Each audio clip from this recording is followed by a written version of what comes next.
This is Alma Lincoln Park, part of Denver's historic West Side. The neighborhood is home to one of our city's oldest parks and many of our city's oldest homes. It is also a space where the powerful connection between the people and the place has made a lasting impact, especially during the Chicano movement of the 1960s and 70s.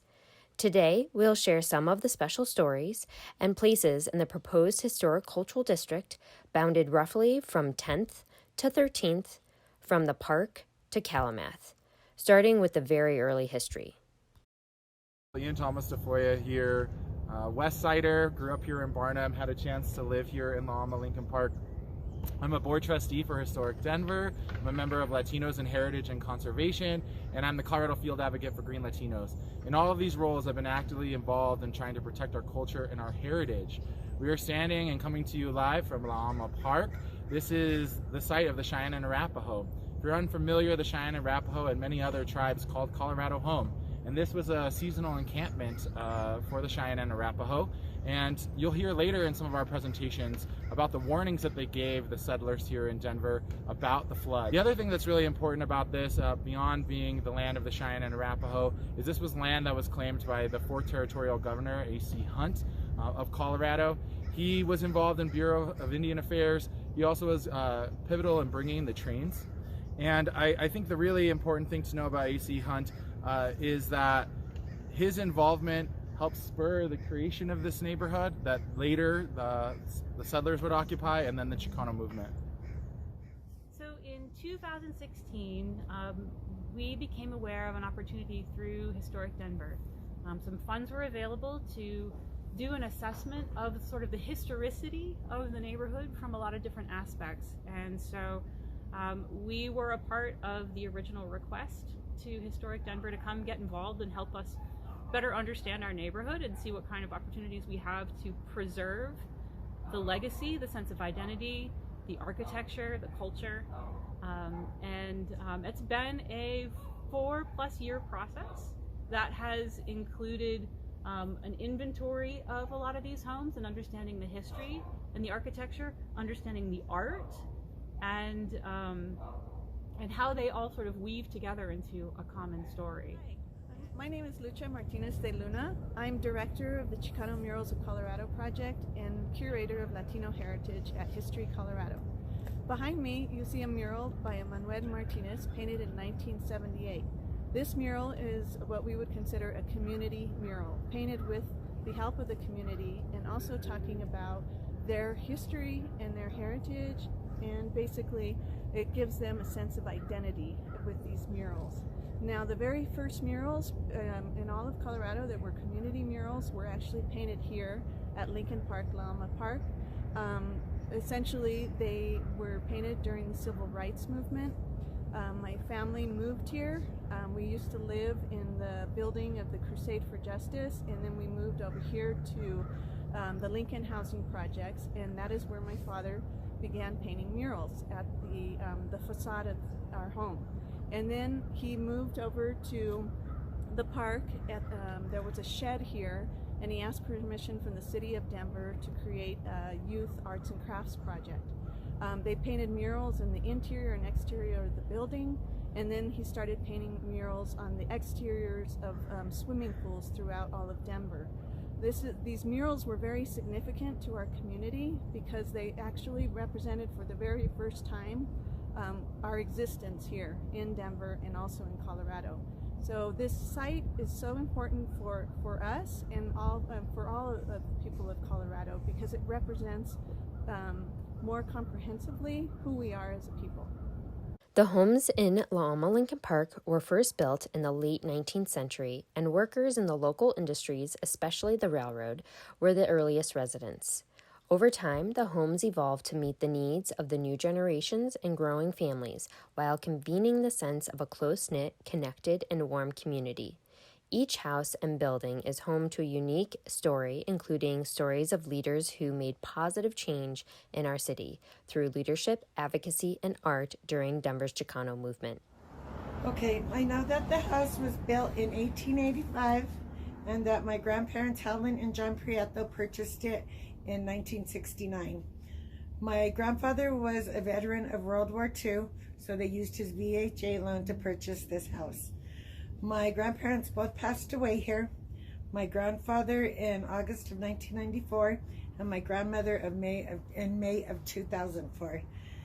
There was not a neighbor on this block that did not come and comfort my family and go to their services.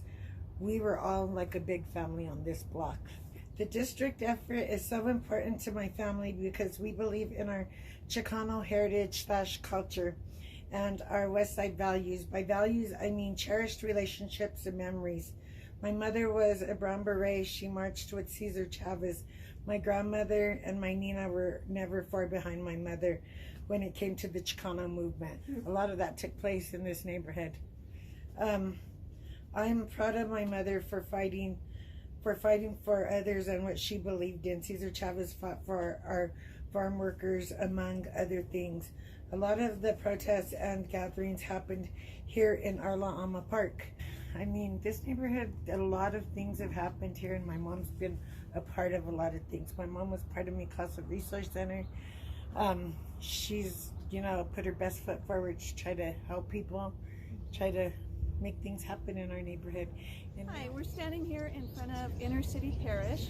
This is the site of another mural painted by Bob Luna with the children in the La Alma community. Now this mural is very significant as well because it also talks about our heritage, our identity, and it highlights the importance of West High School during the Civil Rights Movement. Of course, they're the ones that did the first major walkout. It was all led by students, and they were basically protesting the treatment, how they were treated in the schools, their no access to their history in the curriculum. So it was a very significant time in the early 70s for this movement. And Inner City Parish has been also played a major role in a lot of community organizations meeting here to discuss their next steps, to fight for social justice. So this also is a very significant mural and site. Hi, now we're in front of the home of Betty and Waldo Benavidez. It's also the site of A.C. Hunt's original home, which was destroyed, and this home was actually built in 1928. Betty Benavidez is hugely important. She was the first Latina ever elected to the state legislature, and it is said that no one could ever do it all except for Betty Benavidez. She's a great leader in our community, and her husband, Waldo, also played a key role in the Chicano movement here in the West Side. He ran the Arreri Community Center just behind us with the carrots on the building, if you can see them. Behind me is the home of Paul and Delphi Martinez. Delphi Martinez is very famous because she housed more than 36 people in this house behind us during the 1965 flood. Now Paul, he was famous in the Chicano movement in particular because he became the first president of the Lincoln Chapter of the GI Forum. The GI Forum was created for Hispanic veterans to fight for equal access to health care and the rights that they have fought so hard for. Behind me is the home of Emily Griffith. Emily Griffith dedicated her entire life to educating people here in Denver, Colorado. She moved here and immediately began teaching youth and later their parents. She went on to form the Emily Griffith Opportunity School, which is a key part of many people's educations here in the West Side. In fact, my grandmother went through Key Punch School. Her belief that all may learn is very important for us all to remember. This home, I remember when I was little that there was times when we lived with my grandma and grandpa. And I remember my grandpa would get up at like 4 or 5 o'clock in the morning. He would sit on that step right there. He would put his little bench there and he would water the grass for hours. And he would talk to all the neighbors. And then starting about 5, my Uncle John, he was a photographer for the Denver Post. So at 5 in the morning, my grandpa unlocked the door. He would come. And then his best friend, Glenn, he would show up. And then my Uncle Artie and my Aunt Rosie lived on the corner house by the alley. They would come every morning. By the time I got up to get ready for school, the whole family was in the kitchen drinking coffee. It was, and it's a little house. This is a picture that I love, and I'm sure you guys have probably seen this, but that's my mom and my grandma and my aunt, and they are protesting at the courthouse downtown. That's my mom, that's my grandma, and that's my Nina, my auntie.